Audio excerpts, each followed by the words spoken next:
जो कुछ भी हम सोचें वो कर पाएँ और सबसे बड़ी बात जो हम सोचें वो हमारी लाइफ के अंदर उन्नति का आधार हो। तो लक्ष्य के अनुसार आप अपने माइंड को एकाग्र कर सकें, क्योंकि सबसे बड़ी प्रॉब्लम यही आती है कि आप डिस्ट्रैक्ट हो जाते हो।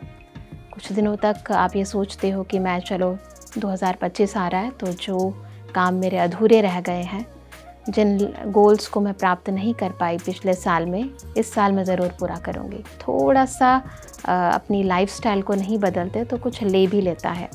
इसीलिए ज़िंदगी के अंदर भागती दौड़ती ज़िंदगी है, उसके अंदर थोड़ा-सा ठहराव ज़रूर रखें।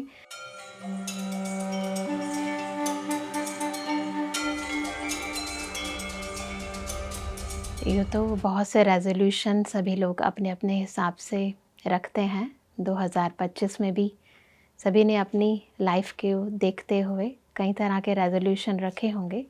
बट इम्पॉर्टेंट थिंग इज़ कि जो कुछ भी हम सोचें वो कर पाएँ और सबसे बड़ी बात जो हम सोचें वो हमारी लाइफ के अंदर उन्नति का आधार हो, प्रोग्रेस होनी चाहिए लाइफ में, ये बहुत इम्पॉर्टेंट है। और उसके लिए ज़रूरी है कि आपका माइंड जो है वो एकाग्र हो और जो लक्ष्य आपने रखा है उस लक्ष्य के अनुसार आप अपने माइंड को एकाग्र कर सकें, क्योंकि सबसे बड़ी प्रॉब्लम यही आती है कि आप डिस्ट्रैक्ट हो जाते हो। कुछ दिनों तक आप ये सोचते हो कि मैं चलो 2025 आ रहा है तो जो काम मेरे अधूरे रह गए हैं, जिन गोल्स को मैं प्राप्त नहीं कर पाई पिछले साल में, इस साल मैं ज़रूर पूरा करूँगी। लेकिन फिर वही बातें, फिर वही डिस्ट्रैक्शन, वही अंदर के हमारे संस्कार, स्वभाव, लोगों की बातें आपको फिर डिस्ट्रैक्ट करने लग जाती हैं।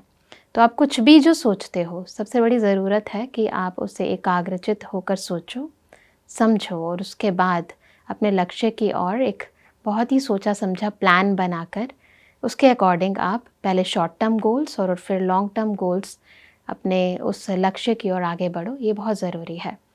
और बाकी बहुत ज़रूरी है कि आप अपनी लाइफ के स्टाइल को थोड़ा-सा चेंज करें, क्योंकि ये देखा गया है कि अब जो आने वाला साल है वो आपको बहुत कुछ देकर भी जाता है और अगर हम थोड़ा-सा अपनी लाइफ़स्टाइल को नहीं बदलते तो कुछ ले भी लेता है।